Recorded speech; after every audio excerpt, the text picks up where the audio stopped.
Okay. In previous lesson, we took a beginner look at ZBrush. Now it's time to continue to sculpt these wooden pieces. And we are going for the metal and stone pieces as well. And the metal, I believe it should be only this one that we have metallic in here. So just take one of these and then hide it. Then you want to go for Dynamesh to bring the resolution. So looks like we need to bring the resolution up depending on the scale of your mesh, excuse me. You want to have Dynamesh on a greater scale or on a smaller scale. Because these meshes are small, we need to push up the Dynamesh intensity.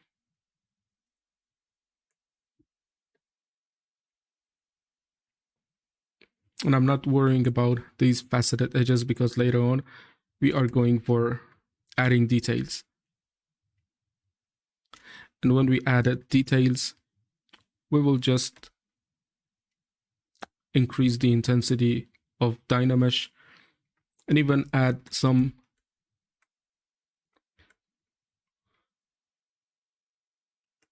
resolutions ourselves. So I will compare that to the other ones in here to see how that looks and where needs to be sculpted. Okay. It's visible in here, so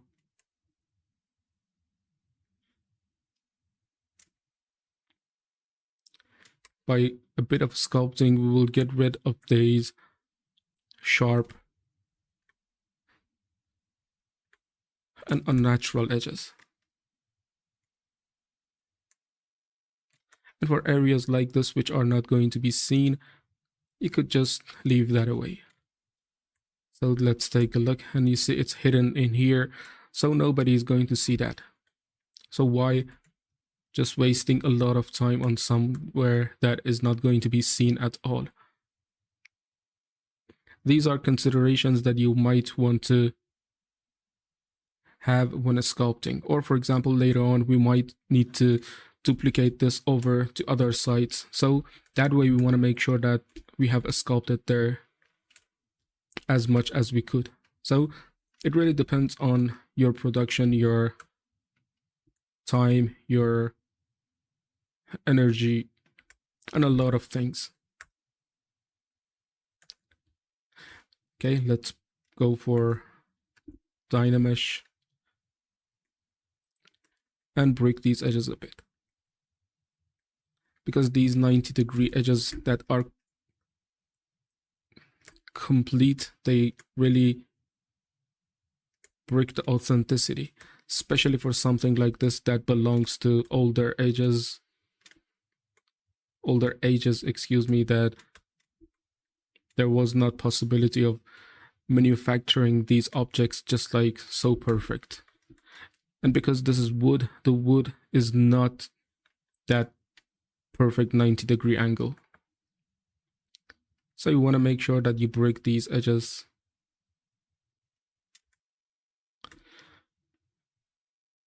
And this is the first pass, because later on we will add alpha brushes and more to complete these.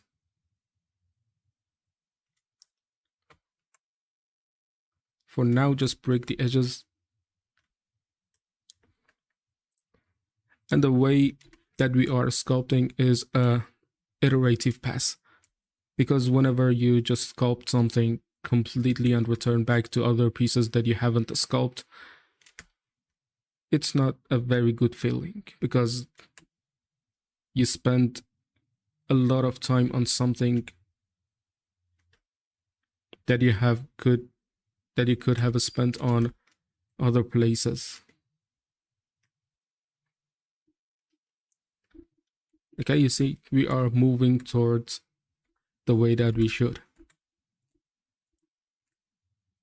Okay, you can clearly compare these to these and see how silhouette changes are powerful. Okay, let's go for this one. And we need Dynamesh.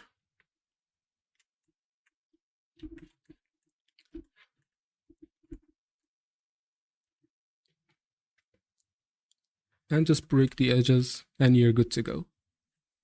It might look repetitive, it might not be that interesting in the beginning ages, but this is necessary because later on that we want to add alpha brushes and those really unique details, we want to have a great base to go for. So now we are providing a base mesh in here so that later on we could sculpt on it.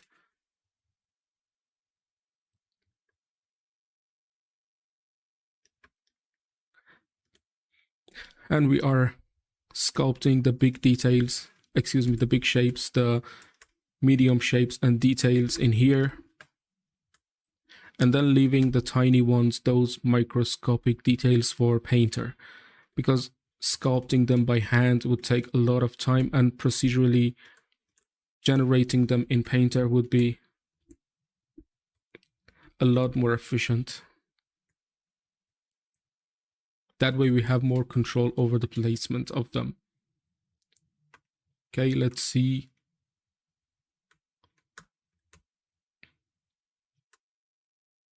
Now, let's go for this one. Again, we need Dynamesh. Resolution is not that much. Later on, we will add millions of polygons. But for now that we are working with these bigger shapes, it's better to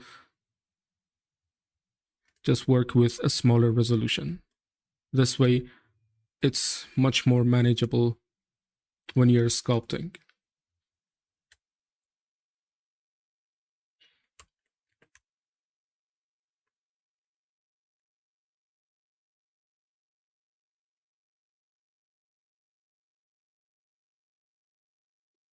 And changing the silhouette is very important when you're sculpting. Now let's see.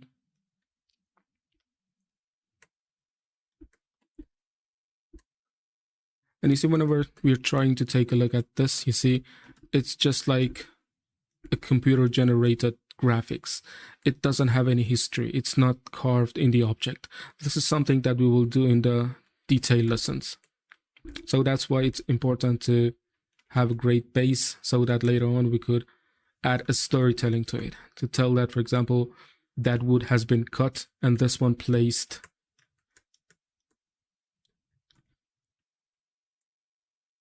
So that's why we need to go iteration by iteration to make sure that details would fit perfectly.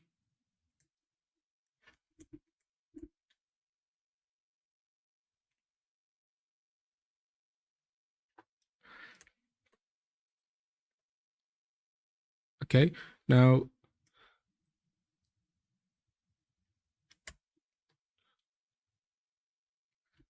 for this one, we'll rely on height maps.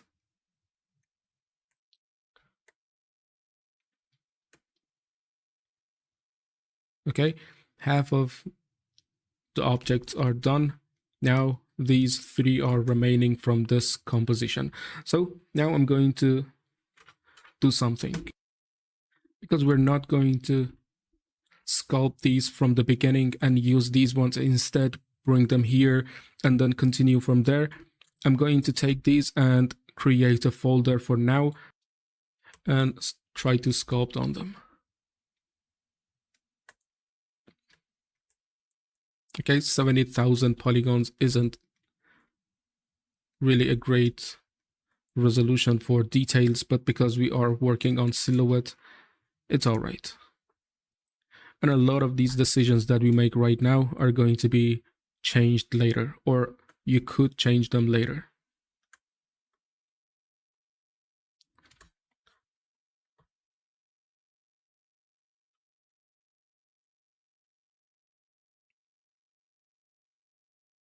And when working on big details, you can just zoom out and see from there. And when looking for details, you could zoom in and see from close up to see what you're doing.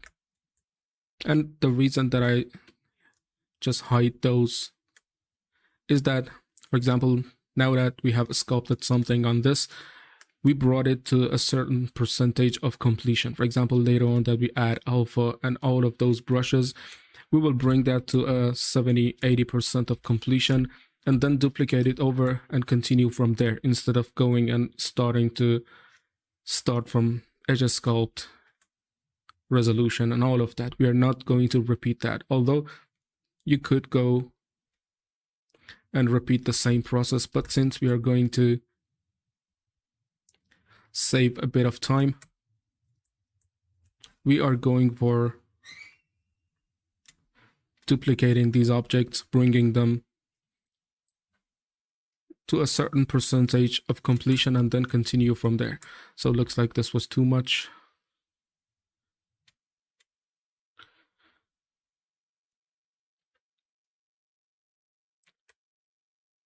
Okay. Now let's see. Let's bring these as well so that we can see them, but I'm not going to change anything about them. So now it's time for this one. And then bring the resolution up, Dynamesh.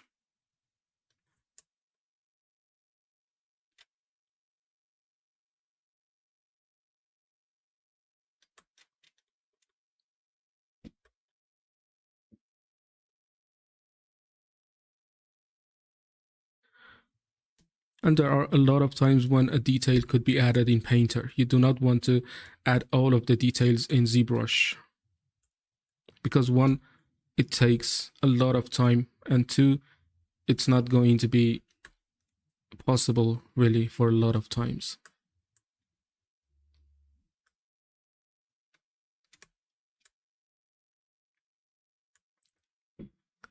So for most of the objects, we start with a bit of edge sculpt. And for something like this that is a rough wood, it doesn't matter if we have so much of these noise generated around edges. But for something, for example, like a sci-fi object, this is not something that you consider okay. You just want to see what is the object and see how much detail or noise you want to generate for that.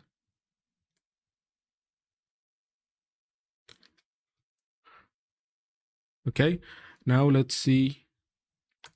Looks like these pieces are done. And now the only one remaining is this one. And because this is a piece that continues from left to right of the object, I'm not going to symmetry that or whatever, because this piece needs to be its own piece, not duplicated.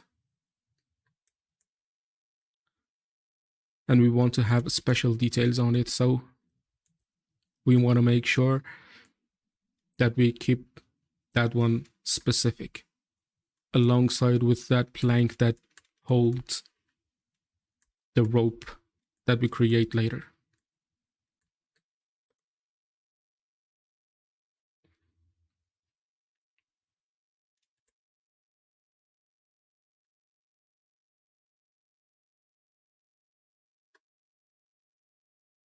Okay, just a bit of edge sculpt and you're good to go. And then we have a decision to make, and that is to bring these stones to a certain place or to go for adding details on these woods. We'll make sure we make the good decision. But I believe that we could go for the stones and shingles.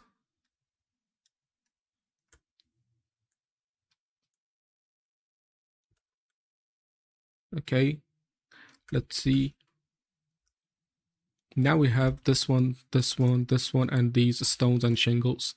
But because we are mostly sculpting on the wooden pieces and these shingles are made of wood, let's keep the focus on these ones. So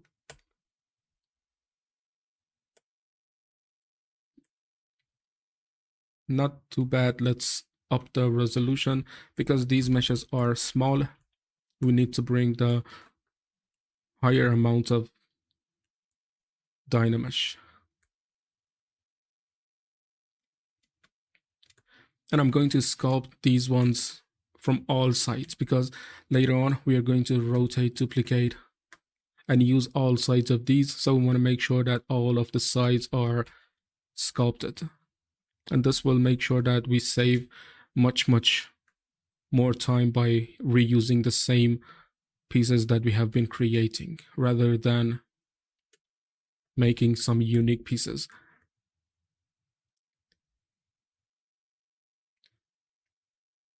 So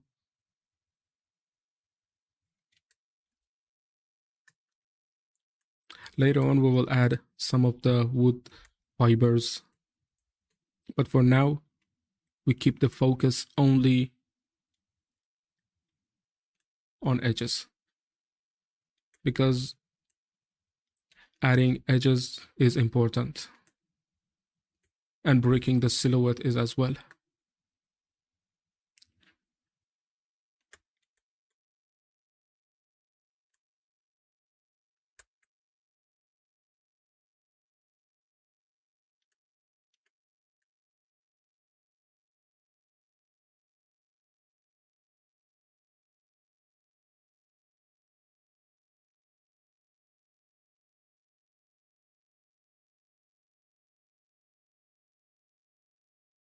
Okay.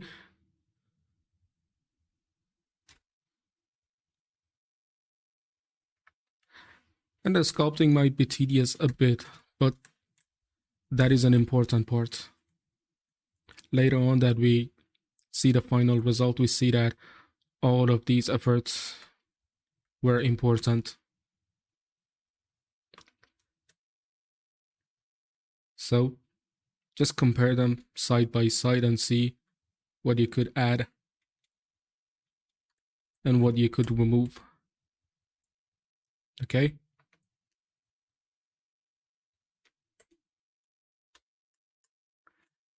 And these noises that add around the edges are okay as well. They will generate that extra level of noise that we expect from wood. And that is okay.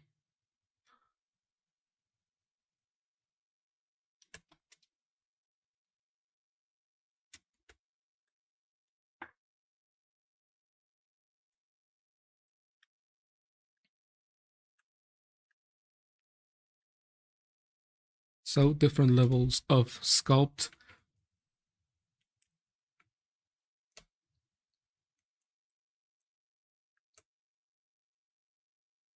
And later we will add how to add some extra wood fibers that change the silhouette.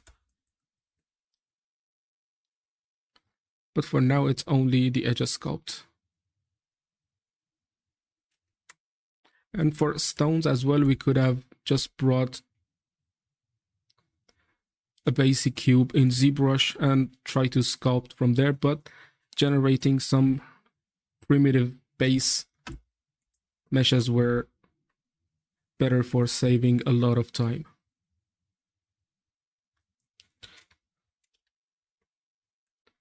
Okay, now let's see, compare them side by side.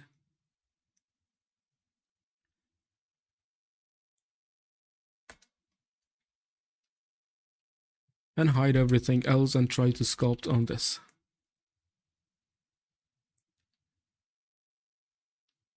And the reason that we are going iteration by iteration is that we do not want to sculpt one piece completely and returning back to see we have a lot of unsculpted details.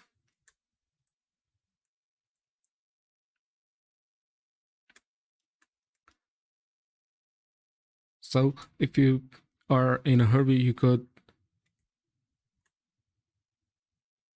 increase the brush scale and work on like that. And because we are in beginning stages, it's okay. And a lot of these details that might be wrong could be refined later. So now let's see. I believe there should be a couple of more wooden pieces remaining. Okay, here they are. For now, they look generic and not that okay, but later on that we're going to add those details, it's going to be fine. It's just like a continuous run, not a sprint. You're going to get the result finally, but there's no hurry to get there. You want to get a good detail, so you want to spend a bit of time in sculpting.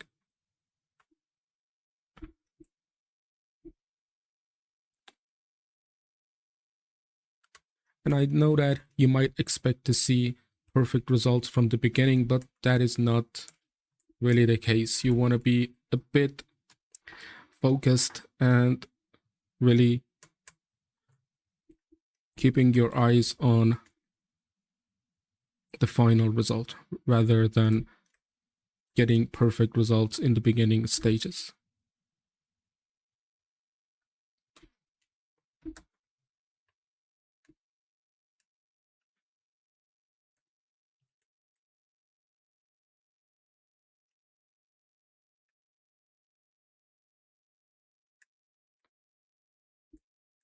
Okay.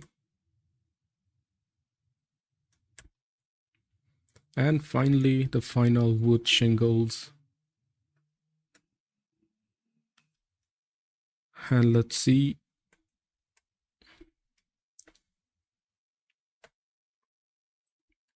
Okay, that was great. It adds a bit of primary noise here. That is okay for composition.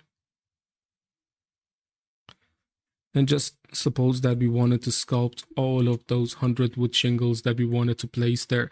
It would take really days and months to create something like that, but that would not be really efficient, because by mixing these, creating kits and mixing those, you would save a lot of more time. And you see already it's very boring trying to sculpt the same thing over and over again. Just suppose that you wanted to sculpt so many of these to create that roof of the well. So this will save a lot of time and a lot of headache during the sculpting process.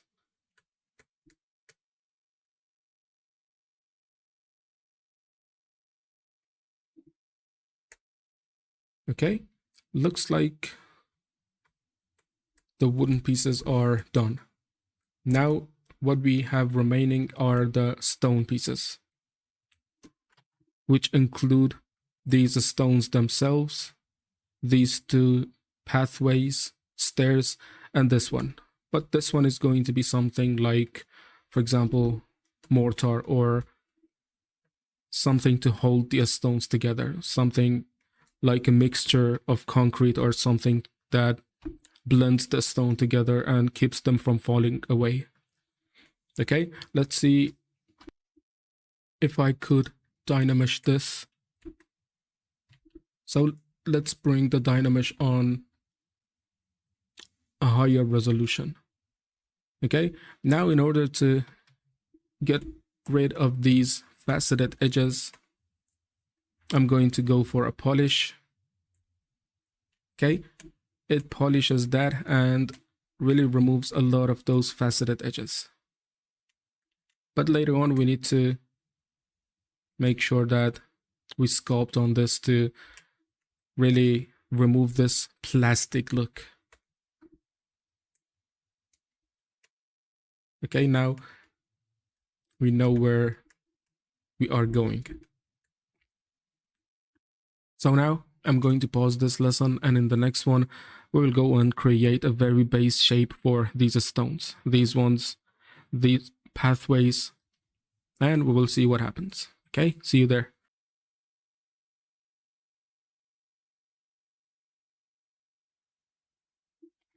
Okay, everybody, now we created these stone path that leads to this well, and now we are ready to go for these rocks. So for these ones, you see they already have a good shape, but the problem is that they are low poly for some really high quality details. We need to go for Dynamesh, and you see Dynamesh because that is a very small mesh. We need to up the resolution a bit to get a bit of definition going. Okay, now I'm going to define some planar changes. I want these to have sharp and defined edges and surfaces because I need to really create a lot of these planes. And you see, even by having a very small resolution, I'm able to get a good result. These planar changes are what really define the surface of a stone. And you see, because we have very small amounts of polygons, it's really easier to work with these. And I'm going to just keep sculpting until we get something that looks all right. And I just deactivated that alpha because I do not want to have too much noise in the beginning.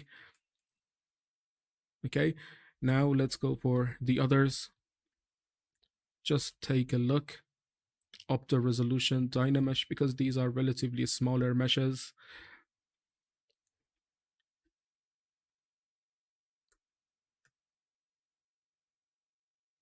Okay,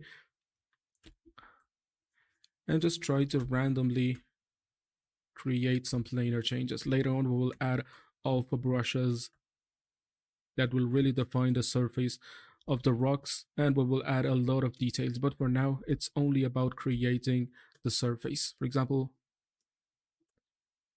in here, we needed to add to this surface rather than removing from that. So I went and just hold down Alt to add to the surface.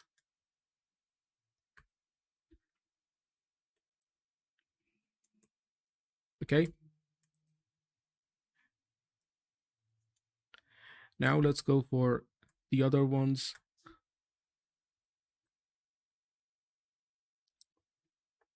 Up the resolution, Dynamesh. Let's go for the other ones as well.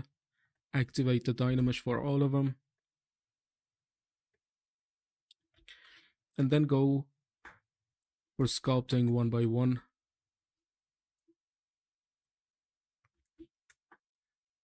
We want to have sharp and defined surfaces that will catch the normal map perfectly.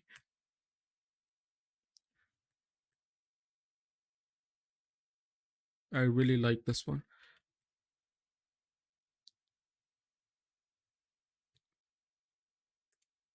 So go around, see what you could create and what silhouette change you could place.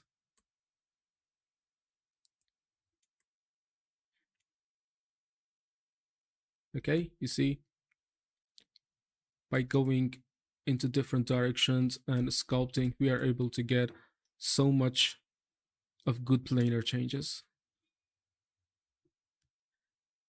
So now let's go for the other one, which is this one.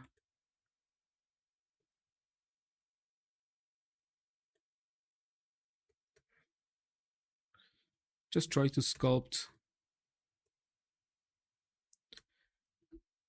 And after creating these planar changes, we will go and try to sculpt using the clay buildup to add to the surface and then create really that defined surface. This is the first pass of sculpting. especially for these stones. So we do not need to have a lot of details. So looks like there's just this one remaining, and that is perfect for creating that kind of planar changes. And the reason that I created 5 variations was that by creating 5 variations and rotating them around, we are able to create a lot of variations. So that would be much more optimal than going and creating hundreds of variations.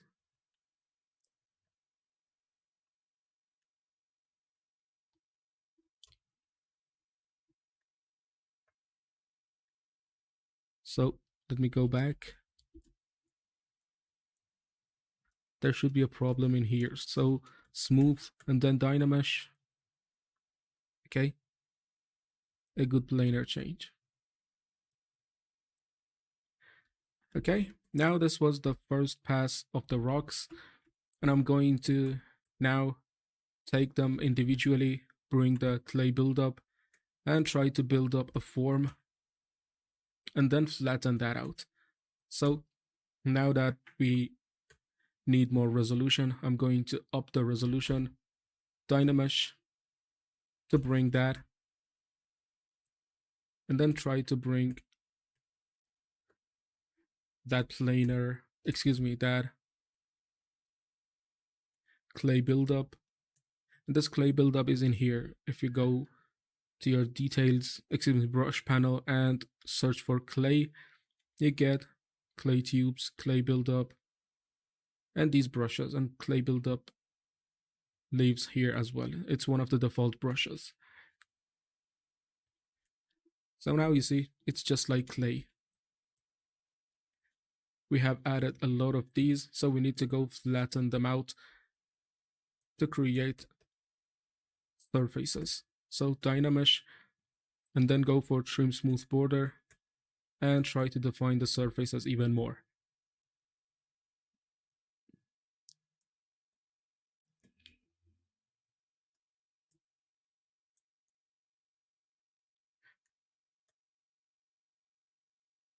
Okay, this way you see we are able to go iteration by iteration and create very good results in no time. Of course, it takes time, but you know, when we add alpha, it's going to be a lot faster. And the reason that I'm not placing that alpha in here is that I do not want to be so noisy in the beginning. So let's go for the next one. Let me see which that is. And just build up a form so that you can bring the trim smooth border. And you can up the resolution as well.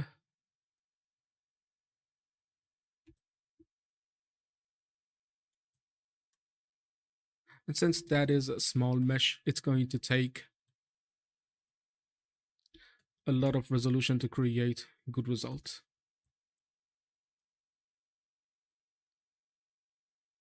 Okay, now trim smooth border and try to flatten the brush. This trim smooth border is very powerful. You could really sculpt a lot of details with it. So just take a look at one of these, just on these orthographic views, and try to sculpt from here.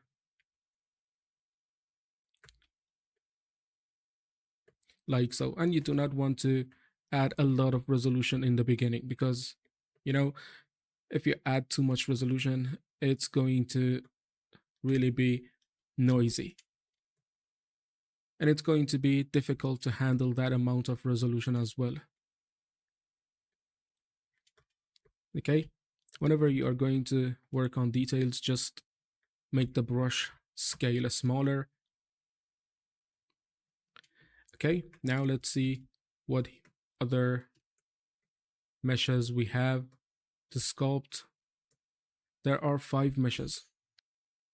So looks like this one was sculpted. Let me take this and isolate, and then I'm going to bring the clay buildup and try to create a form around it.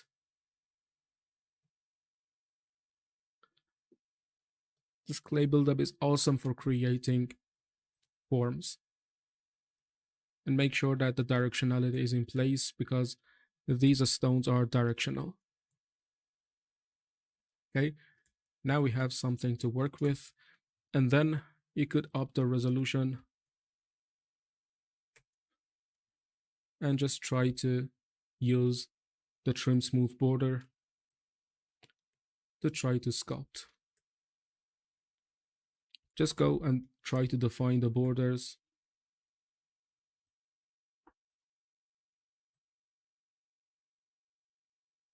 And make sure that you have a lot of planar changes in the place. And by planar change, I mean something like this, that the surface divides into different angles, because these catch the light very well. And the reason that I didn't bring the alpha was that I do not want to bring too much noise in the beginning. And this is like just blurring the result.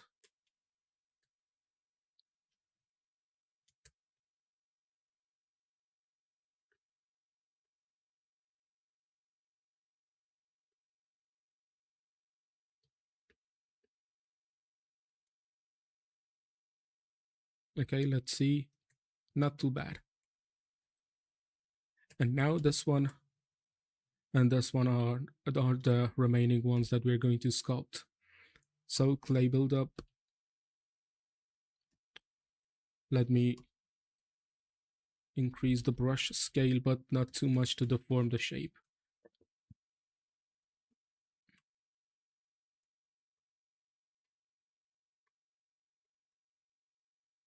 Okay, now let's isolate.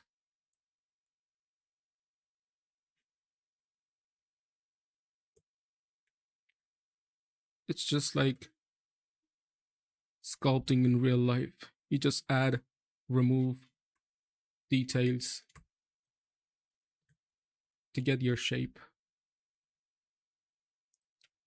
And now trim smooth border to define those borders. So now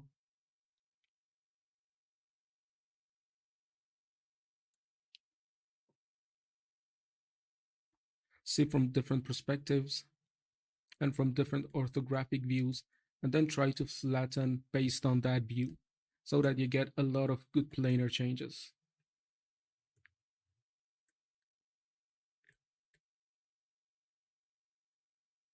And if you feel like the stones are small or something, you could just add more to the form of the shapes. Because later on, these are going to be mixed with clay or with mortar or something. I mean, this one. So first we will add details, bring that to a certain degree of completion, and then go and try to sculpt the rest of them after duplicating them. And I just might bring, after the completion, I might just export these and kit bash them in Blender. I mean the stones, and try to kit bash them in Blender so that we could create the well itself, the stones I mean, and then bring them to ZBrush because I like the Blender interface a bit better. So it's your preference to what you're going to do, but I really choose Blender over ZBrush for detailing, for, excuse me, manipulating objects around.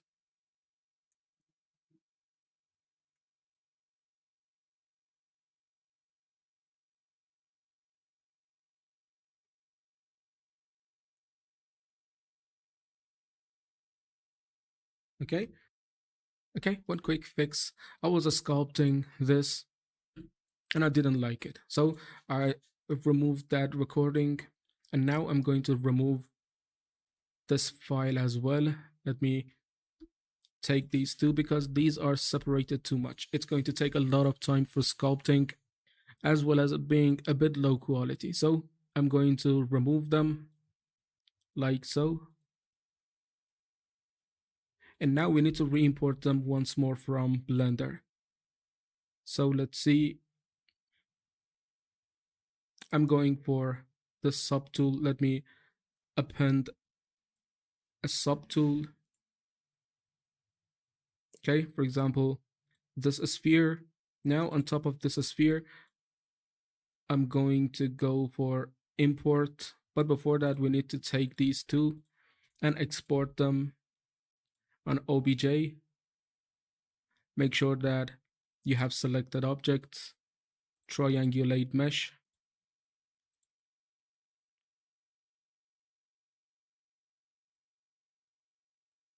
Okay, now import, that should be obj5.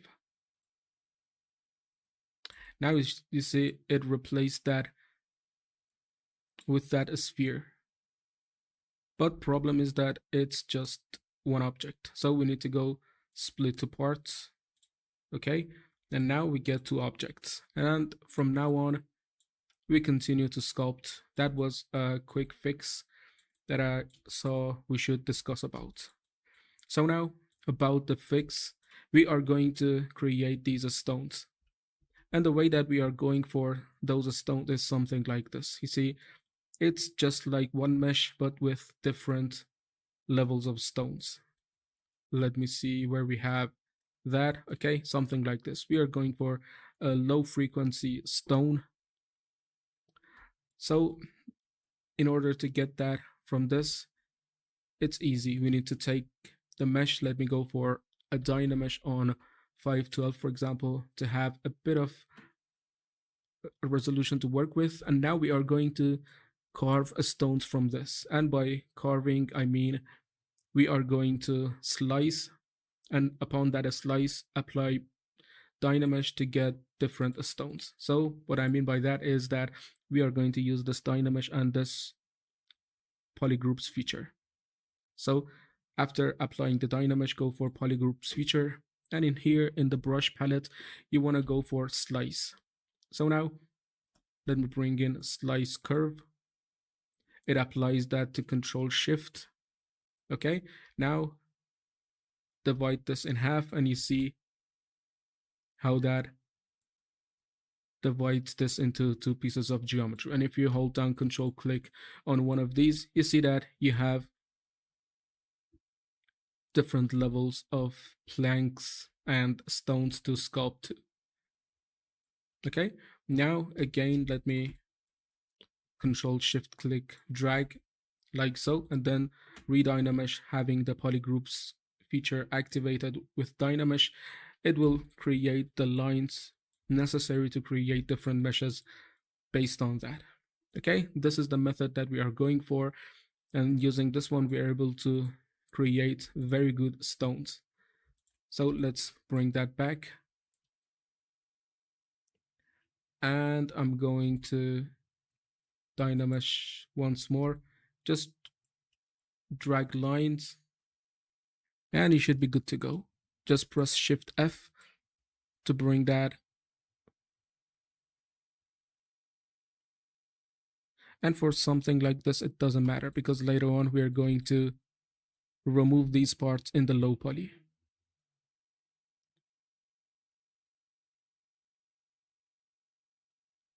Okay.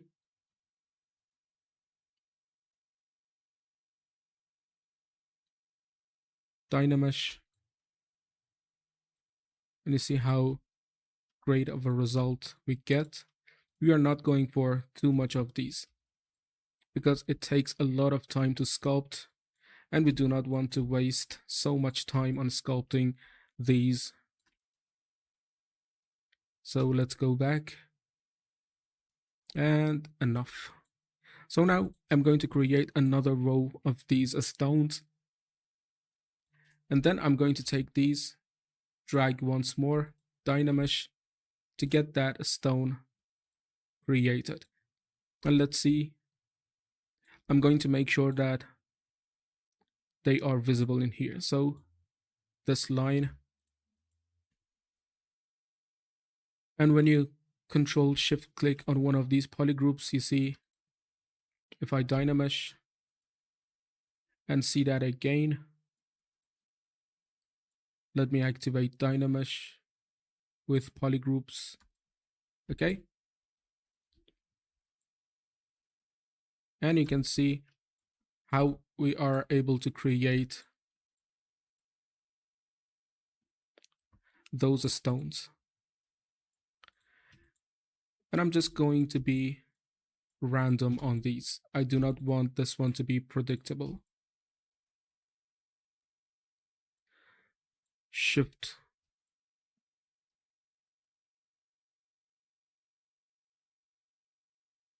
So let's see about this.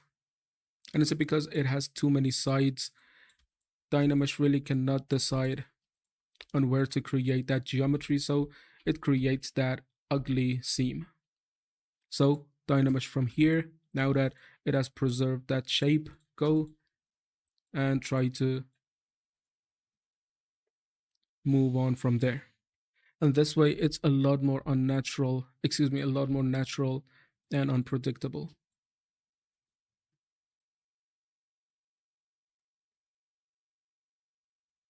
Okay.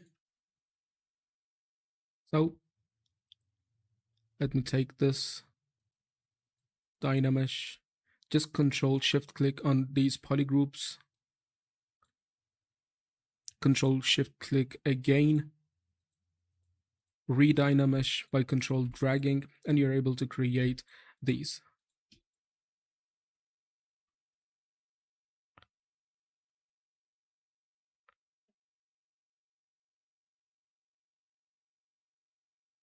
Okay, I do not want to make these really like procedurally generated content.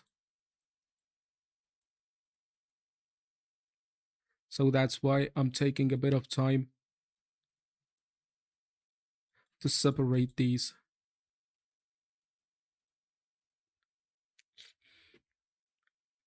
Now these need a bit of separation as well. Dynamesh, see the result, okay. And the reason that I'm not doing anything in here is that it's going to be deleted no matter what. So who cares on something that is going to be deleted?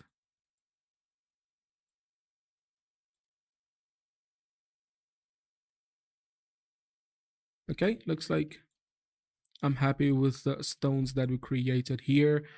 Now it's time to go for this one. Again, we are going for the same process. First, go for Dynamesh on a 512 scale. Okay, and then I'm going to bring the slice curve and try to cut from here. But I didn't activate the polygroups feature for Dynamesh, so again, let's go and reDynamesh. Perfect.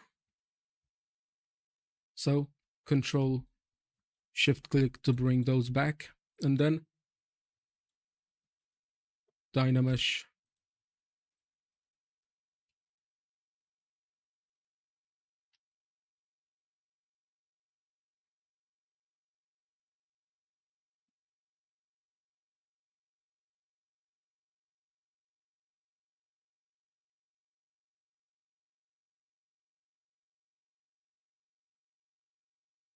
Okay. Let's see on how many stones we should create.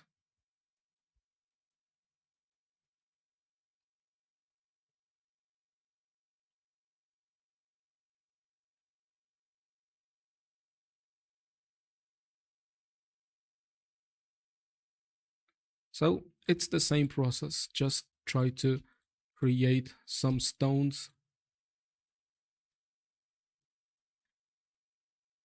and you should be good to go.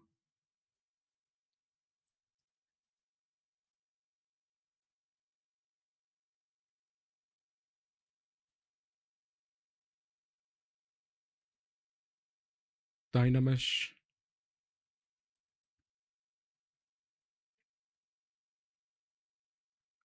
And then Dynamesh once more.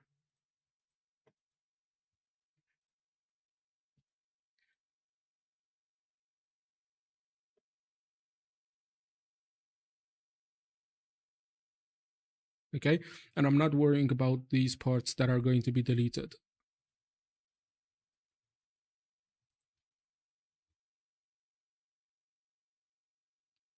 So I'm continuing to follow the same process.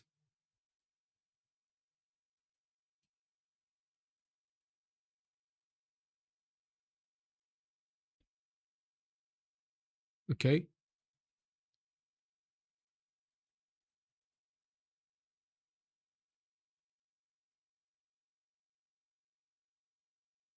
just go one at a time so that Dynamesh doesn't get buggy.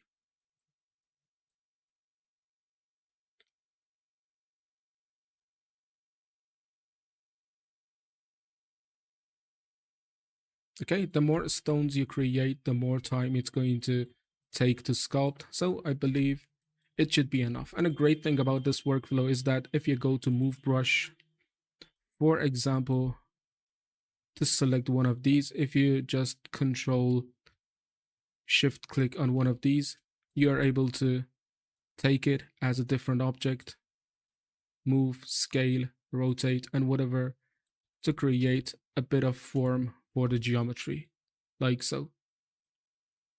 And this is even part of the same object. It's not a separate geometry. Okay, now I'm going to start to sculpt on these and let's see what happens. So I'm starting with this one. Let's hide everything else. And you already know that we do not need to do anything for these parts. So let's do something. If I could delete them. No, let's leave them be. And the sculpting process is going to be just like so. Let me go for a bigger scale.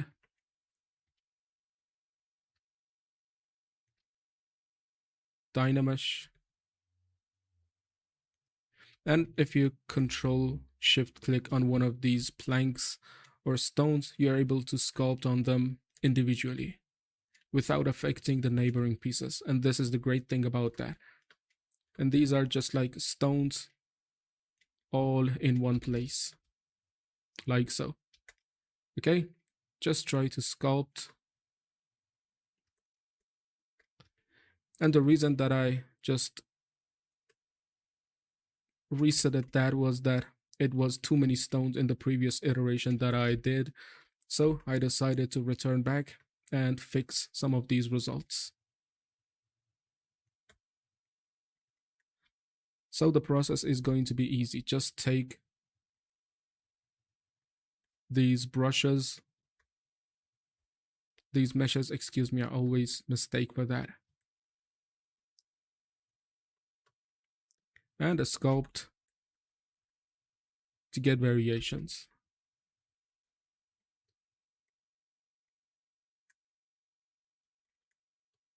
Let me first sculpt this outer shell, like so. And later on we will undulate these to create very good results.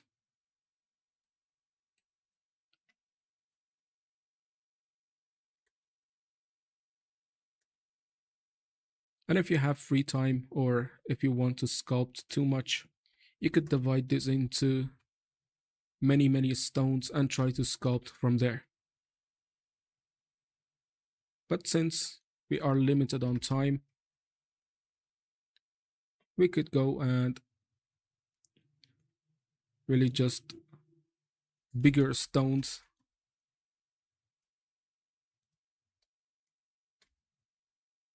To save a bit of time.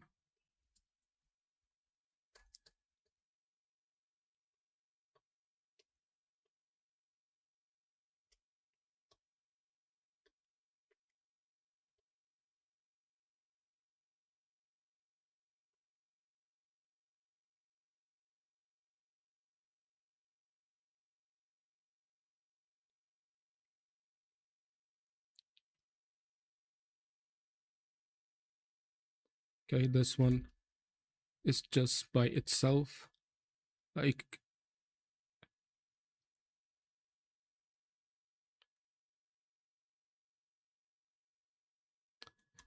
And it's a good one that we didn't really go for that much procedurality on this, because now this is a lot more random than the previous attempt that I was going for.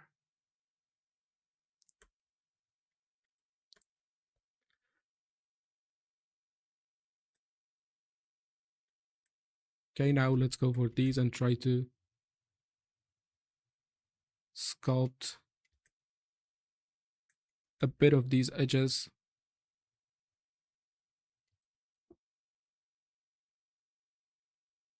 And then later on, we will return back and try to add more details to them. But for now,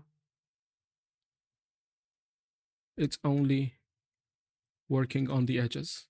And after correcting these edges, we will go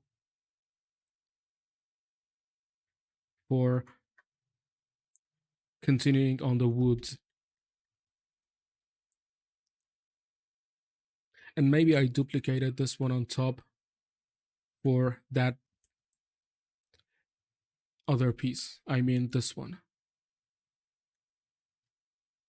Because it's going to take too much time sculpting that by hand manually. So if you really want, you can take your time and trying to sculpt. So let's see what happens. We might go for a duplicate on there as well as other places.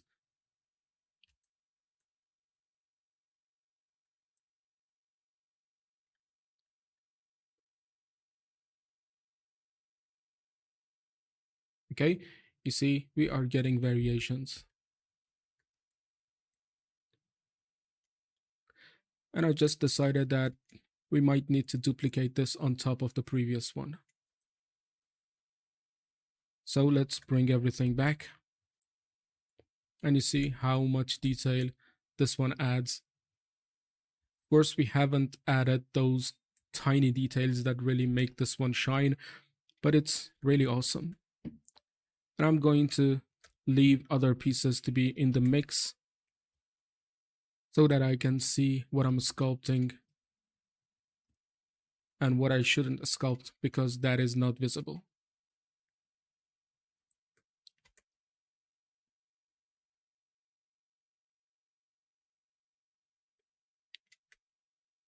Okay, this is just the first pass of these sculpting. And by finishing that, we have done only the first pass. And then we will go for sculpting those wooden pieces. And we will use a lot of alpha.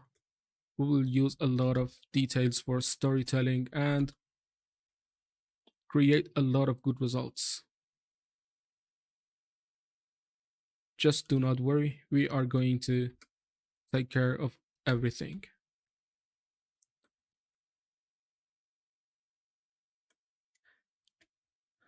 As long as the time allows.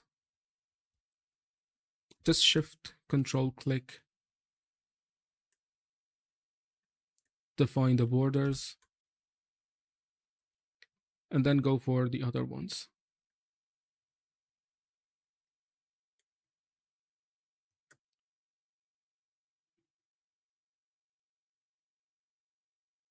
And you see, we do not need to go further with that sculpting. All we need to do is sculpting those edges. And we are getting somewhere. And looks like some few stones are remaining. Just control shift click.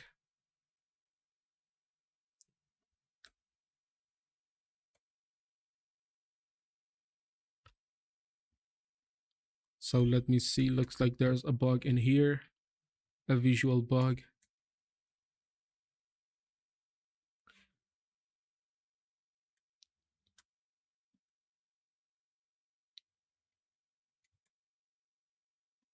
Okay, now this one.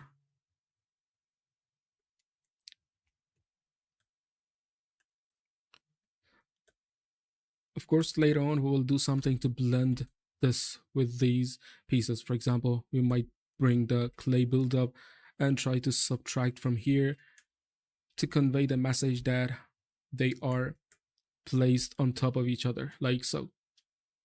So for now, we are only caring about those edge details, and later on we will fix those areas as well.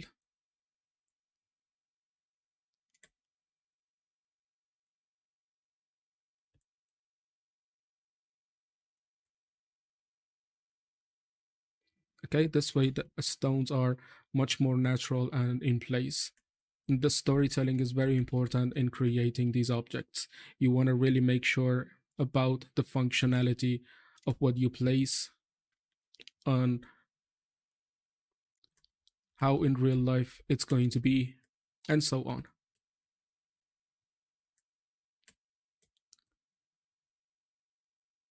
Okay, now let's take a look from the above.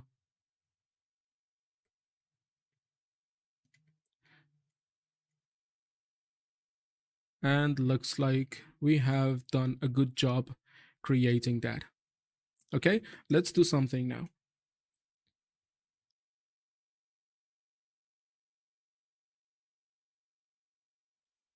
Okay, I'm going to duplicate this on this one. So let me just take that and duplicate, and it exists in here in the subtool palette, and I just brought it here because I use that a lot. So go for duplicate, let's go for move, and I'm going to bring that up like so. And then let's try to scale,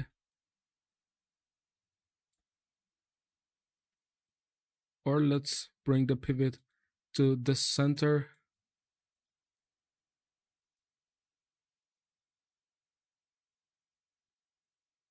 Okay, from here, and then rescale that until it fits like so. And then I'm going to take that one, the other one, which is this one, and then delete completely.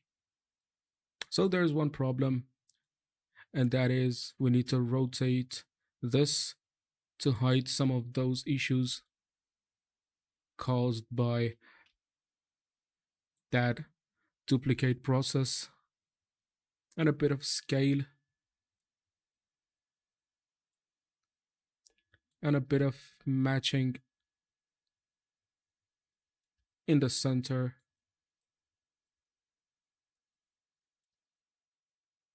Okay, now it's okay, but we need to add a bit of more details.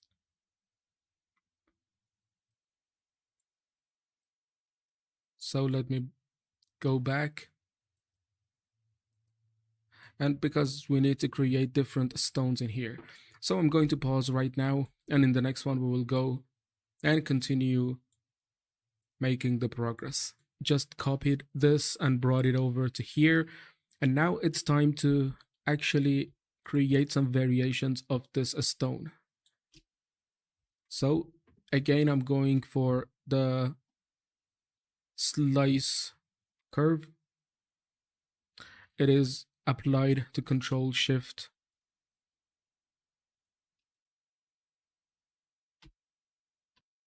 and we are able to sculpt. But before that, we need to create more variations for these, because there needs to be more planks placed here. Okay, let me return back, and I just do not want to be that repetitive. So make sure that you place the stones on places that it makes sense. For example, it's hidden here, so we do not need to do anything for that stone. But here it's going to be seen, so it's actually a good idea to place one seam there.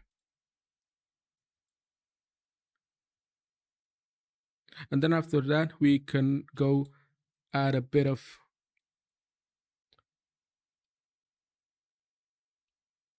stones. And now let's take these and just try to create variations, and then it's time to go for the detailing pass on these stones, the first pass. Okay, now I just got trim smooth border. Let's add those brushes and then try to randomly sculpt on these to add those details that we expect.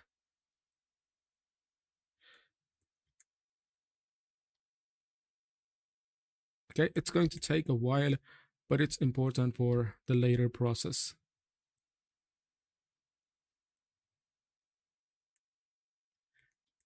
And this is not the end of it. Later on, we will just undulate some of these stones to make sure that it's going to be all right. So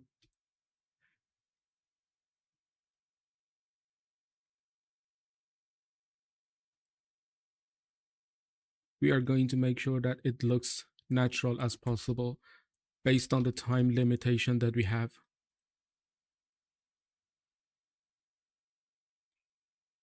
So let's bring everything for edge damage.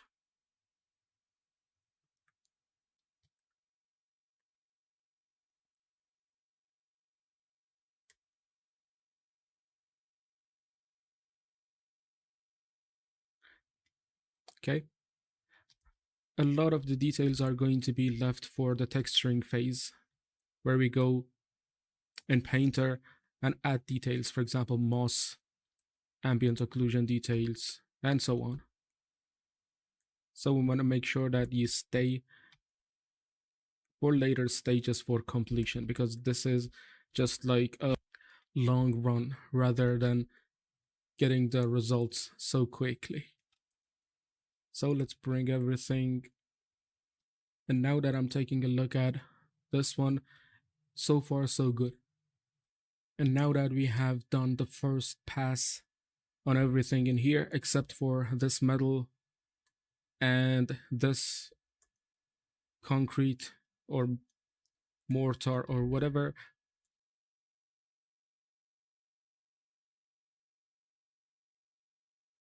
again, we are going for the same wood and I start a new pass from here. Okay, now let me take that and see where that is. Okay, here it is. And now we have not that amount of polygons. So I'm going to bump up the intensity and redynamesh once more. Now we get something like 1,000,000 polygons, which is okay for the next phase, which is adding alpha brushes and deciding on the silhouette. So now, of course, if you want, you can go back and bring those alpha brushes right now, because the alpha brushes that we are going to add right now are going to be blurred. So having lower resolution will help. So this is a standard brush, drag rectangle, and alpha import.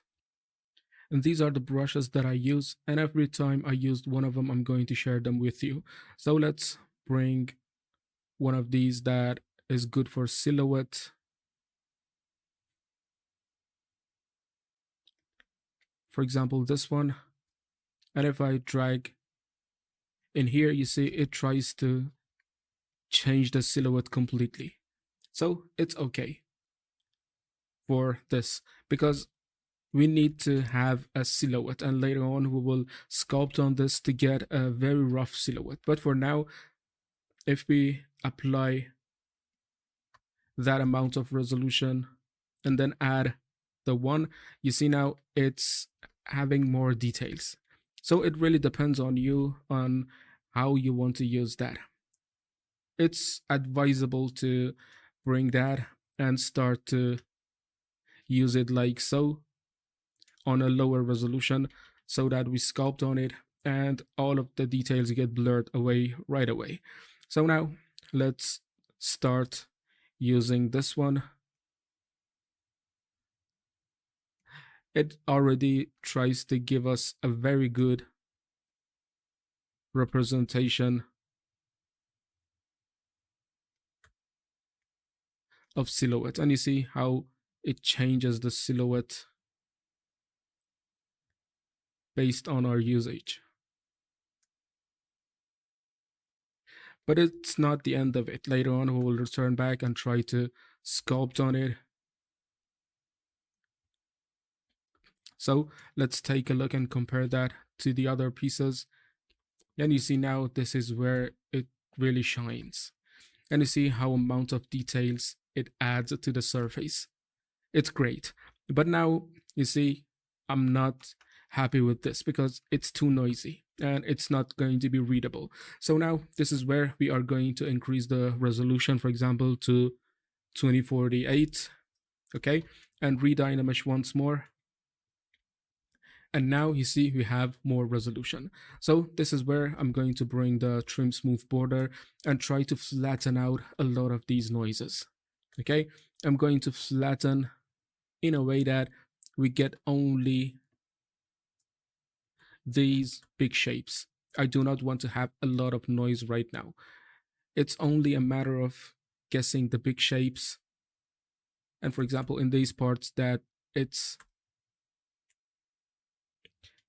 adding, I'm going to add, and in those parts that it's subtracting, I'm going to subtract. And this is an iterative process. It takes a bit of time, and now we are adding those details.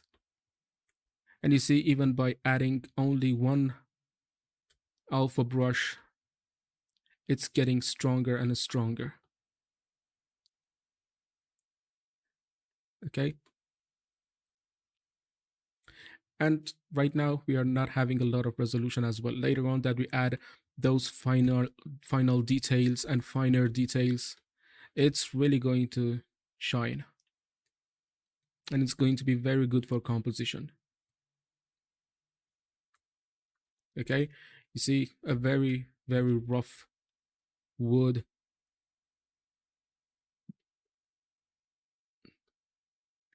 And then from here, and I have added this alpha brush so that we can add some noise to it as well. Just try to be directional with the wood because the wood is something directional, so you need to keep that in mind. Just try to separate these islands and introducing those planar changes on the surface of the wood. And not all of the woods are going to be the same. They're going to have their own characteristics, but for now, we are focusing on rough wood.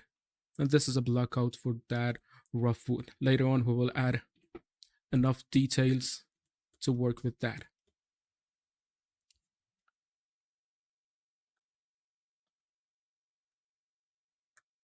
Okay, let's again try to go from here.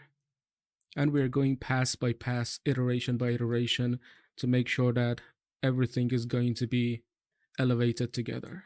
And as I said, just do not sculpt one piece completely and go to the other one, because this way you are getting tired and you might not be able to finish the project.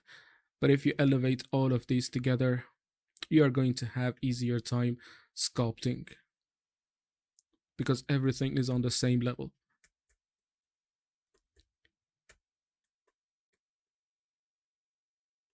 Okay, trim smooth border is very powerful brush.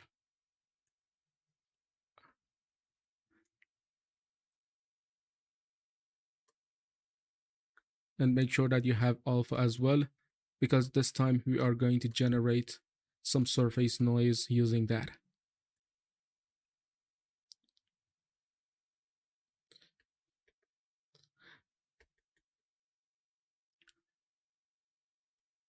And later on we will add details again and try to subdivide the mesh to millions of polygons so that we could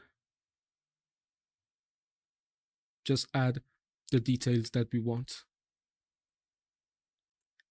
For example, in here I went additive and just take a look, and now it's a very rough wood and I'm happy with it because later on we are able to add details to it. So in here as well, let's decrease the brush scale and go directional in here as well. And later on as well, we will duplicate this to the other side and try to continue from there. Instead of going from 0 again, we will duplicate this and continue from a completed mesh, because that way we will get to the result sooner.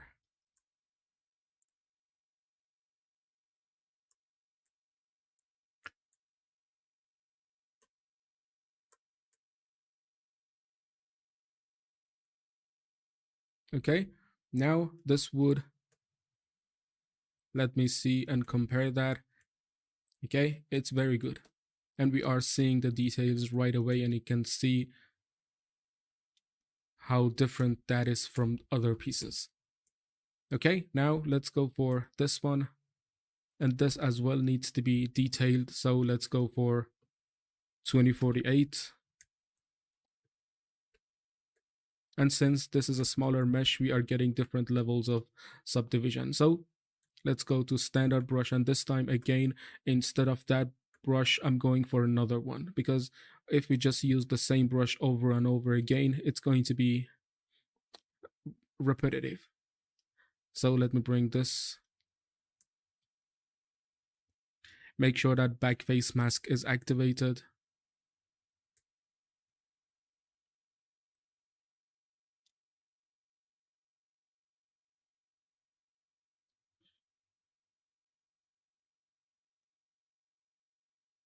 This brush is already too noisy, so we need to make sure that we smooth that by a lot. And you see, it adds a lot of good wood fibers, but it's a noisy brush and we need to sculpt on it to get the second pass finished. And for these areas that are not visible, we are not going to actually do anything because it's a waste of time.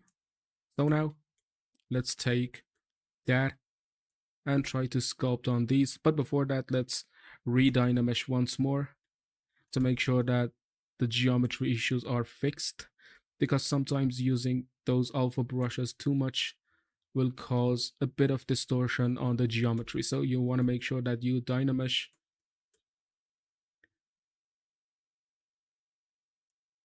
and solve some of those issues if they exist. So now you see, using this brush, we are able to guess the big shapes from it.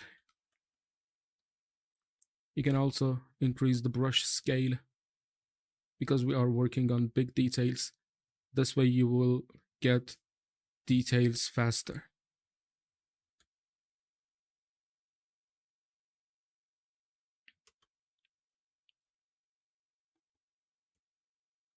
And I really like sculpting woods.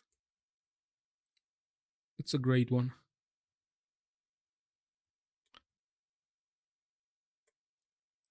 Okay, now from here, just go directional with it.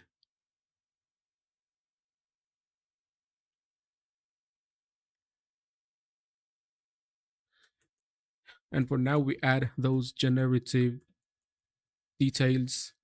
And then if there was any special details, we will create them as well. But for now, only generic details.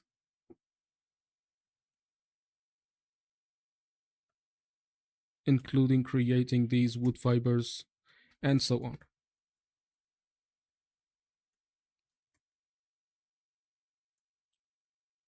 Okay, just go directional and go for a bit of edge damage as well.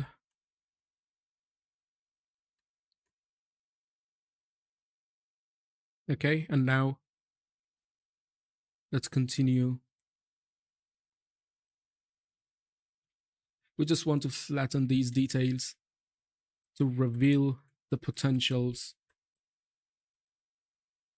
of the surface.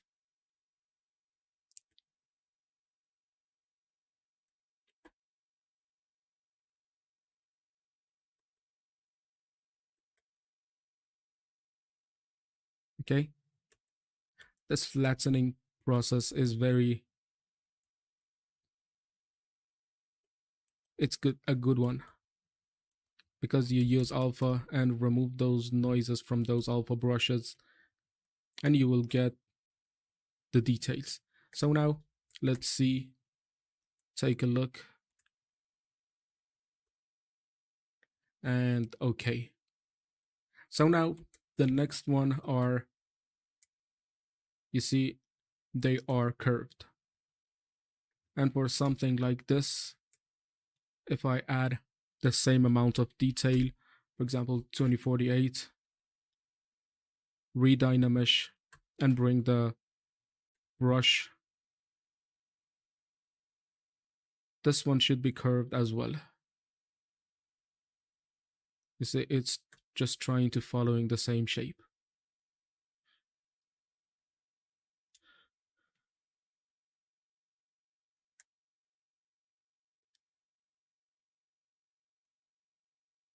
And make sure that it follows the same contour.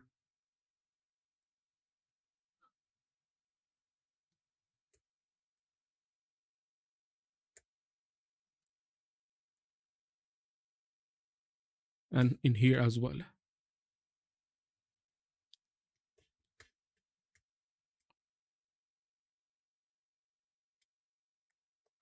Okay, so now this is a bit just like not that great of a wood. So for the flattening as well, I'm going curved on that to reveal some of that noise there.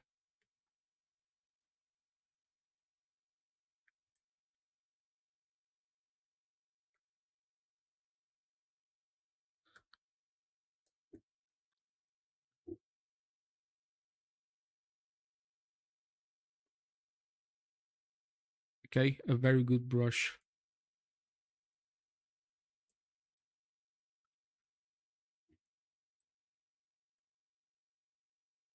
And whenever you are in a hurry, just increase the brush scale and you're good to go.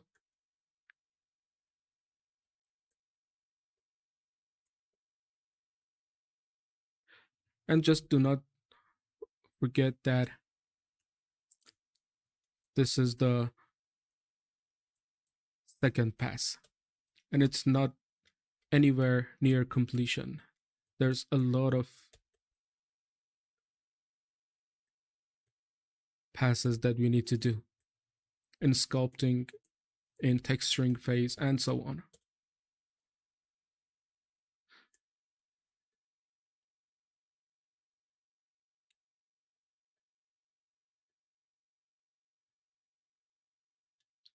Okay.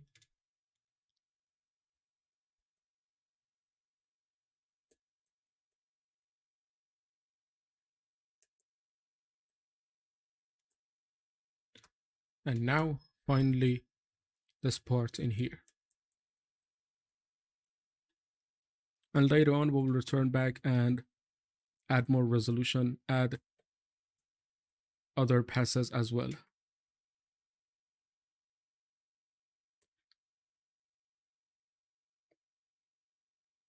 That way we will get completed results.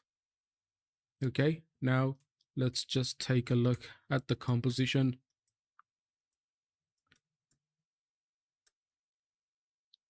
And you see how we are progressing. And even this is not the completion. It really, there's a lot of more passes that we need to do, but you already see that there's progress that we are making. So again, let me go for this one. I want to make this one a different type of wood compared to the previous one. And when we made sure that these are completed, we will duplicate them to the other side. Just make sure that the back face mask is activated.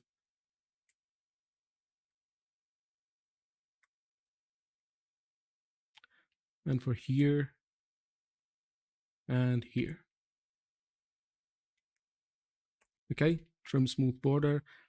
And then we are ready to flatten these details.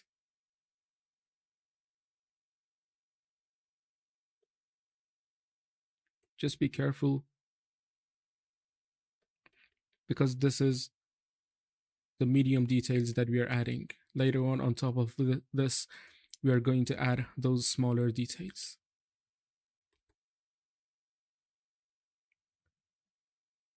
And right now, even we do not have a lot of resolution. So let me bump up the intensity to 2048, redynamish once more.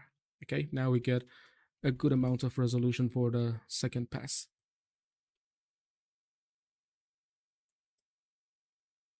It blurs, but it's not a problem because we are here for blurring these noises in this pass.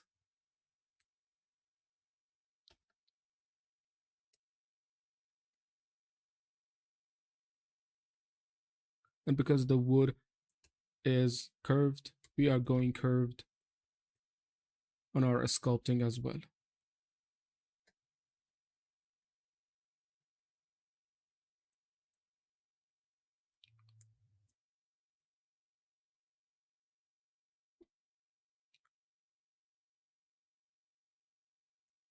Okay.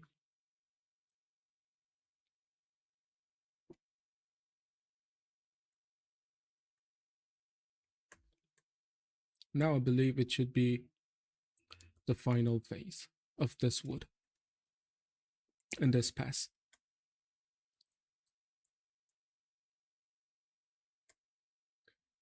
Okay, take a look. And now it's okay. So now it's time for this one. Let's add resolution dynamish once more. And then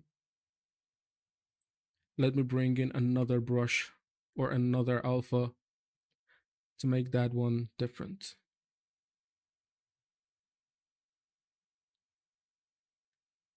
So let's bring this.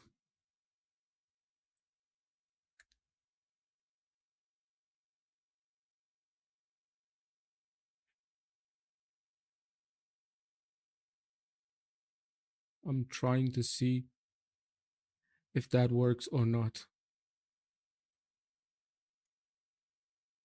Okay, it's fine, but we need to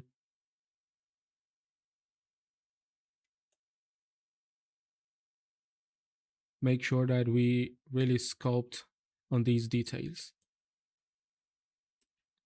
because that is too much geometry.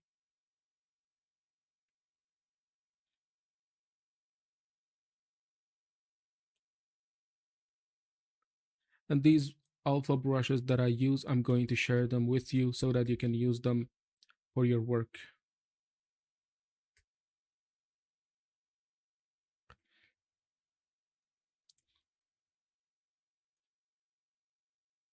Okay, we sculpted too much now.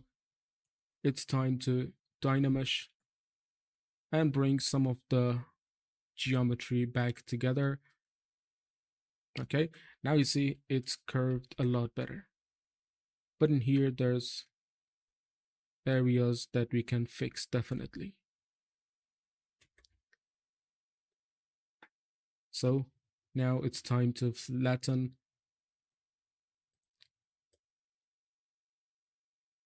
Let's bring that brush again.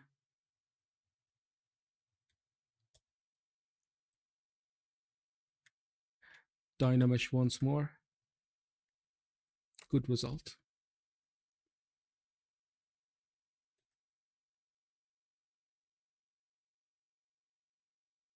I just wanted to make sure that we have enough variation of wood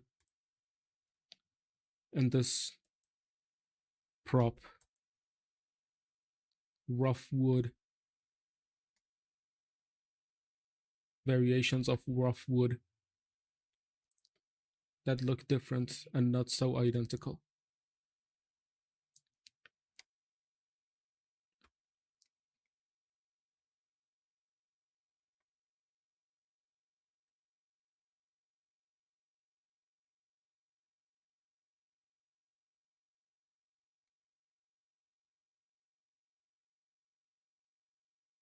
Okay, now let's go for this one in here.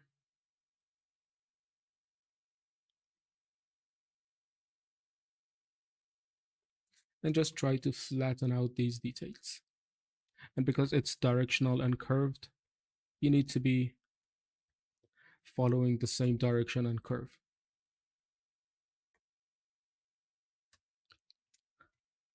Okay, now in here,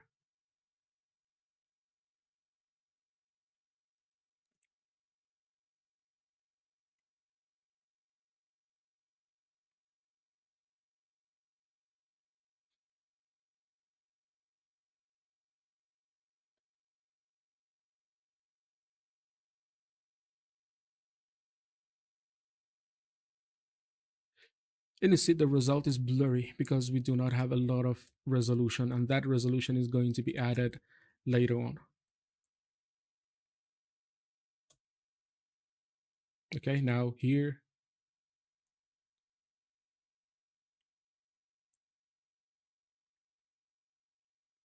and the wood, rough wood, is something that you can guess by its sharp edges. So we want to make sure that those sharp edges exist in here as well, if you want to really make it look like that kind of rough wood. So let's go back and see the results. Okay, now we have 3 woods remaining. We are going to follow the same curvature, follow the same process, and then sculpt these woods as well, plus this one. So now we are going to continue with this. Let me hide it. 2048 for resolution of Dynamesh, and reDynamesh once more, and bring that brush, and I'm going for this one, this rough wood. Just make sure that the wood follows the curvature and you should be good to go.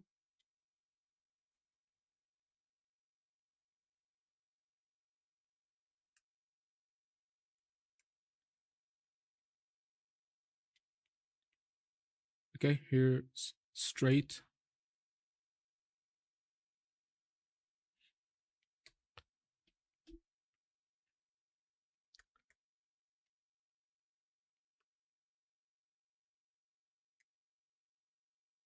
And here, directional, and directional in here as well.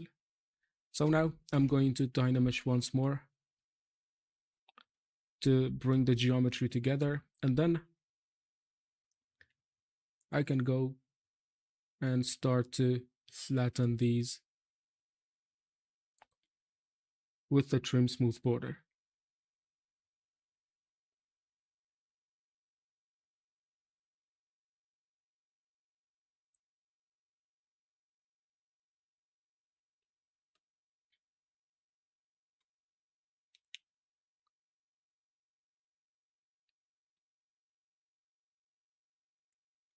And later on, we're going to use other brushes as well to generate wood fibers, to generate broken wood surface.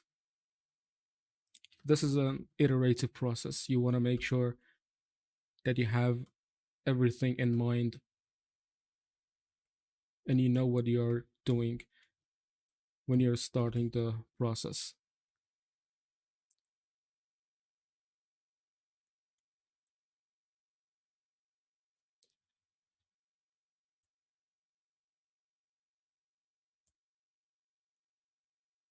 Okay, now finally this one in here to finish this pass on this wood.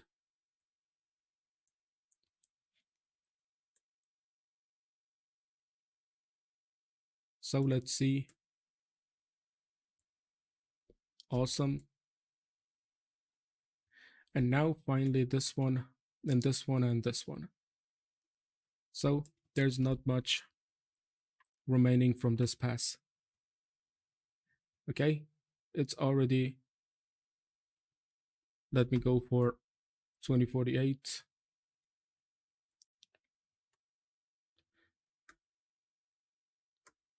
And try to sculpt these details on a curvature.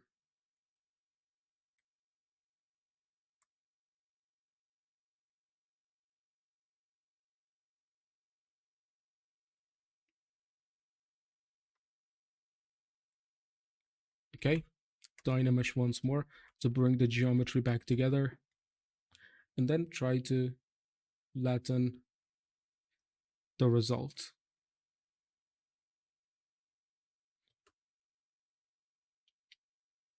No, not too much. We do not want to carve that much into the surface, just a bit of surface change.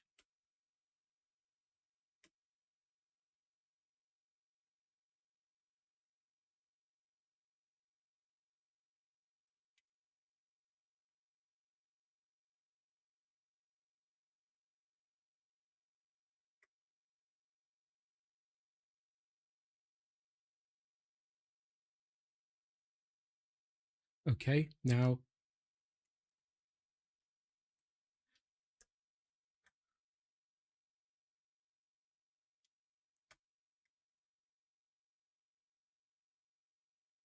it's time to sculpt here.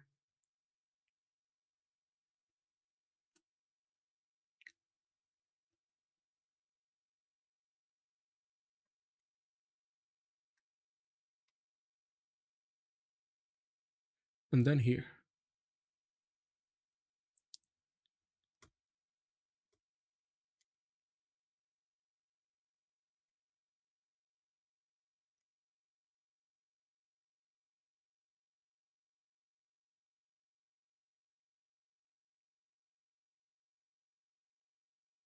Okay, now let's see what we have here. And when we made sure that they are okay, we will duplicate them to the other side. So now this one and this one and this one looks like 3 ones remaining. And then let's go for 2048, redynamesh, and bring the standard brush with the same brush.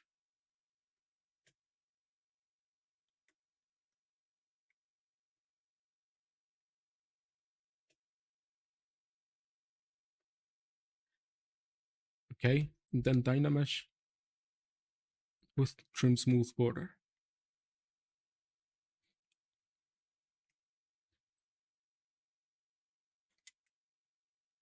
I want this one to be a rough wood as well.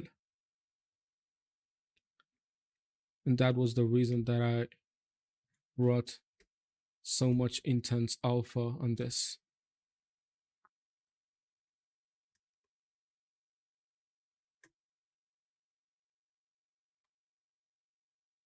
And these are free images that I downloaded from net and processed to generate height maps from. They really bring the sculpt to a new level. And if you wanted to hand sculpt all of this, it would have taken weeks to complete. And you wouldn't get that result like this as well.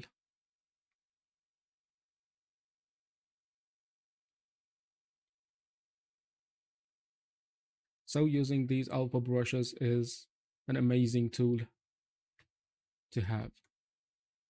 And I'm sharing the brushes that I use with you so that you can use them on your work as well.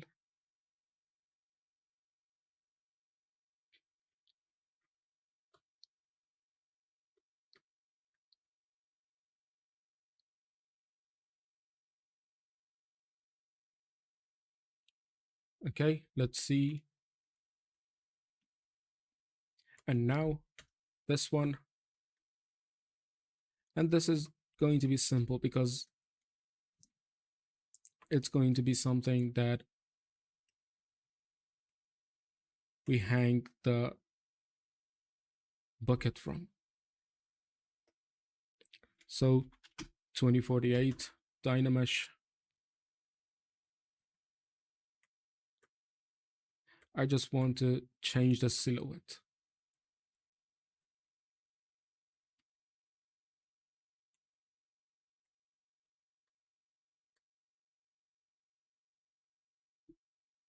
Okay, redynamesh once more so that the geometry is okay to sculpt. And then trim smooth border.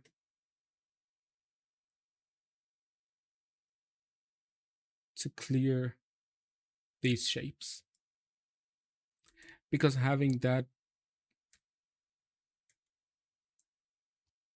really curved lines will help the composition a lot.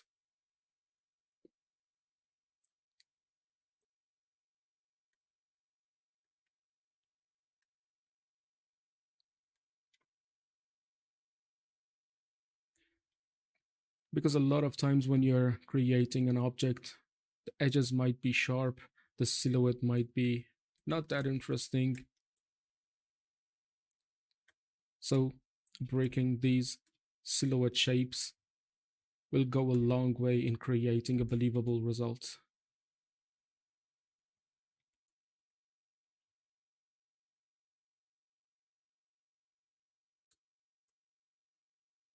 And right now we are removing those details and flattening them.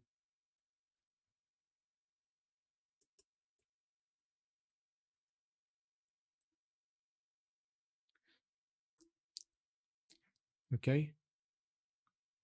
Now for the final one, I'm going for this one. So it might look a bit tricky because we have curvature, we have these areas of interaction, and it's more challenging than the previous ones.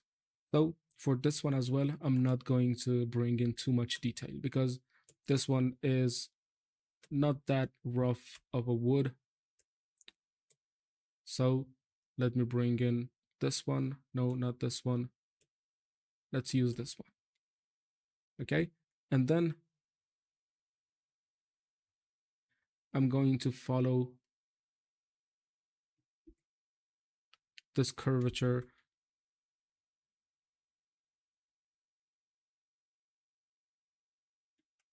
with these alpha brushes.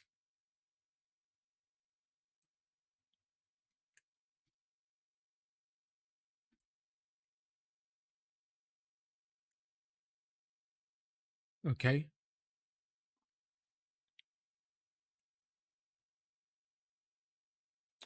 Now this one, it might take more time than the previous ones to sculpt, but it's going to be a good one because this is one of the pieces that is close to the player. And in composition, it's close to the camera.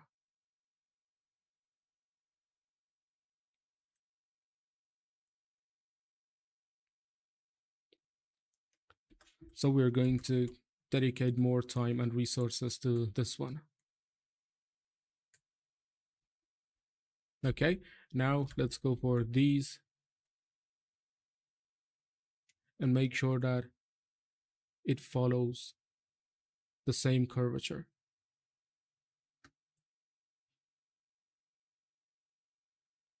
For these ones as well, although this side might not be visible to the player, but we're going to add those details that we want to.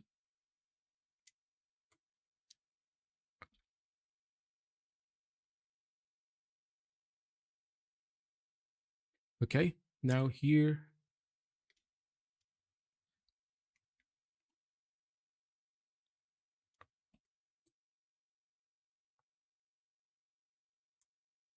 it's all about following the curvature.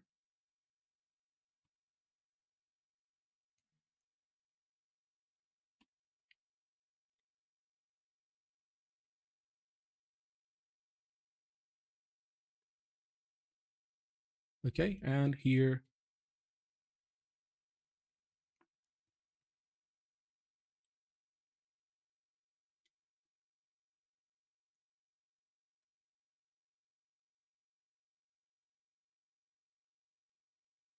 and then finally done the alpha process. And then it's time to go and flatten some of these details. Okay, and it's going to be the last one in this lesson. Okay, just make sure that you follow the curvature and you should be good to go when sculpting, because wood is something directional and you want to have that directionality in mind. And you see how realistic that gets when you flatten these noisy alpha brushes. And later on that you go for texturing, it's going to be good as well, because you add the details that you want,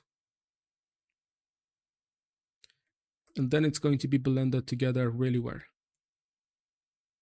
with the textures. And these silhouette breakups as well are amazing. So now let me try to sculpt on this.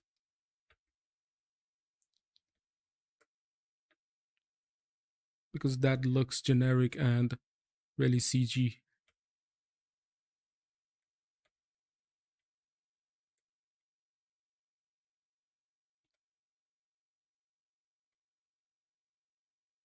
Okay, now we are going for these handles.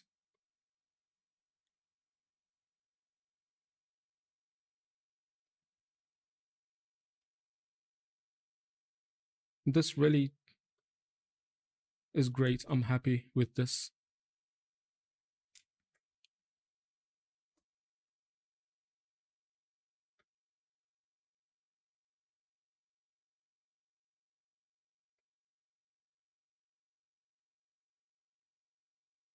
Okay, now again,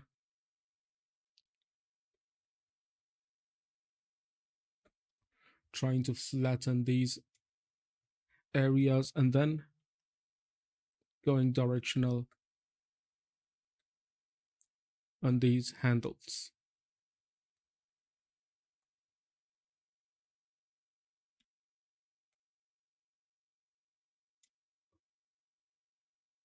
Okay, now here,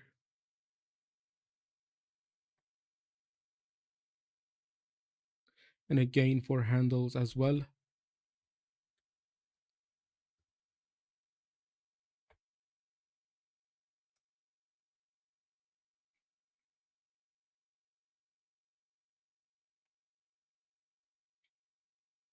Now the rest of them, the sculpting might be tedious a bit. You just want to make sure that you place details carefully. Over detailing would cause the composition to look ugly. Not detailing would cause it to be less detailed. So it's an iterative process. You want to make sure that you place enough time for it, because if you do not sculpt well, it's going to look not that great. So sculpting is an important part. And if this was for an environment or something, I wouldn't have advised to put a lot of effort and time in only one piece, especially if you are producing an environment by yourself, because if you just place a lot of time on something like this, the environment is going to be taking years to complete. So because this is a prop and we have the focus on the prop, we place a bit of special details. But for something, if this prop was for an environment, especially a generic prop that might be repeated over and over again, I wouldn't advise placing so much detail.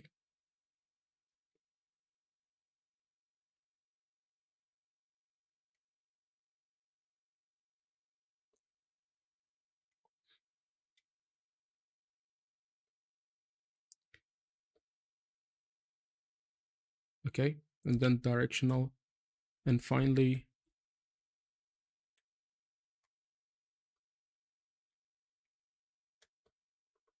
these outer edges,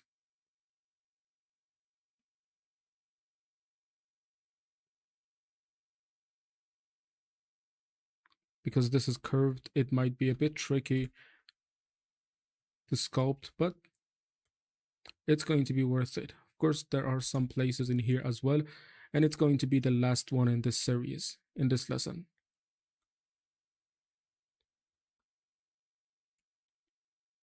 So you see, by sculpting on these, we are changing the silhouette as well.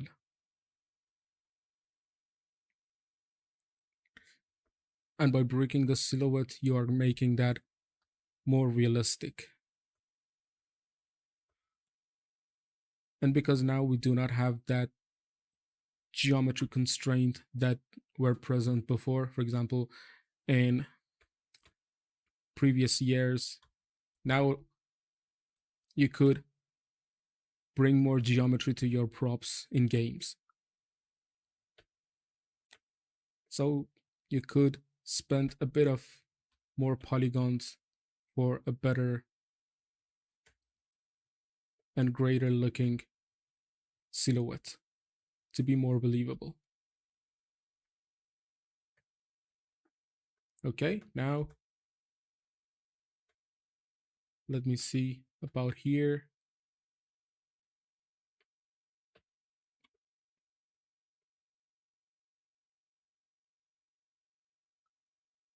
And then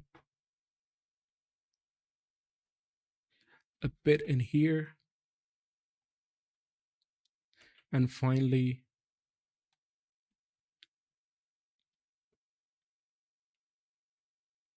it's done, I believe. Okay, let's take a look. I'm happy with it. You see how many details we added here. And now let's compare that. And you can already see how detailed this one gets compared to the previous one that we haven't detailed. So I'm going to pause now, and in the next one, we will continue with this prop. Okay, see you there.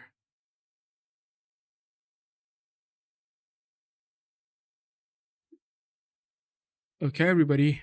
Now we are getting to a point that the iteration on this one, the second iteration on these wood pieces is done. And now it's time to go for these shingles plus these stones. Okay, now because we were talking about wood, let's talk about shingles first and then try to sculpt on them individually, because we are going to sculpt all of the sides, because we're going to reuse them, rotation, and a lot of maneuvers to really make sure that they look unique and not repetitive. So let me go for drag alpha, and I'm going to bring an alpha. So let's use one that we haven't used. For example, this one. Okay, it gives a very good silhouette change. Dynamesh.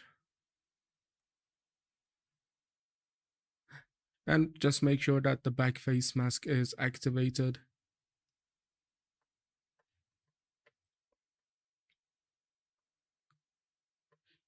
Okay, and then we make sure that these are directional as well.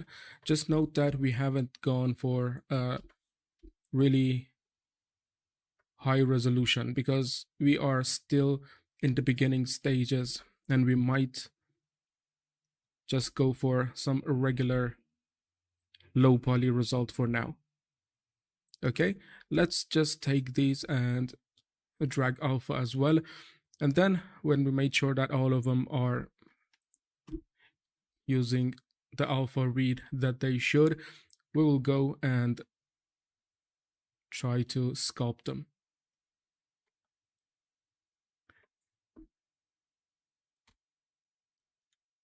Okay, you see, this is more rugged and rougher than the previous one, and I'm liking that result.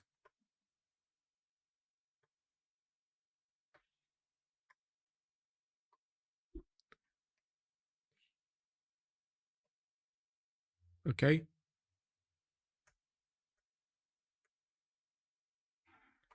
Dynamesh once more to make sure that it brings the geometry together.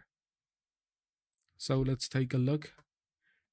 And now this one, let me see.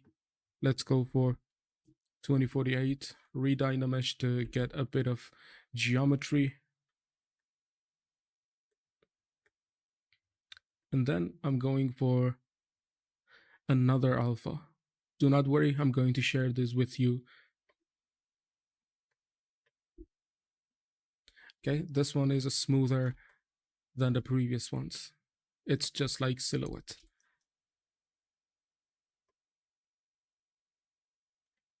Redynamesh once more. Okay, 2 of them remaining. Good one. So let me see. I think I haven't dynameshed this. Okay, I dynameshed there. Let's go for another one.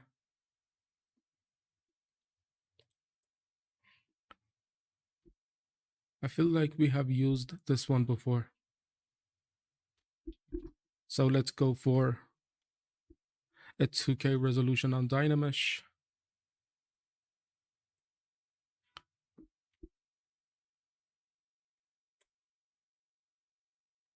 I was wrong directionally. Let's take a look.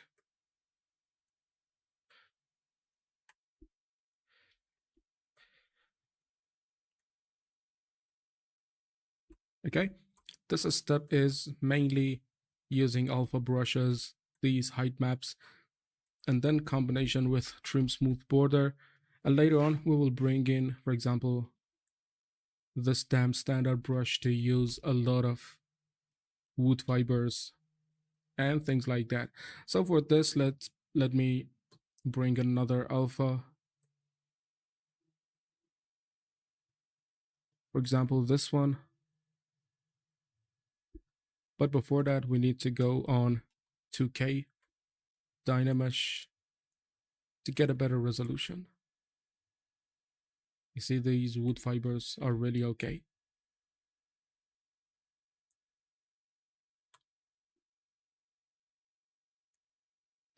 You see, if we wanted to really sculpt these, for example, sculpt 100 shingles to be placed there, it would take so much time. So reusing the objects that you have created over and over again is a really good idea to really save a lot of time.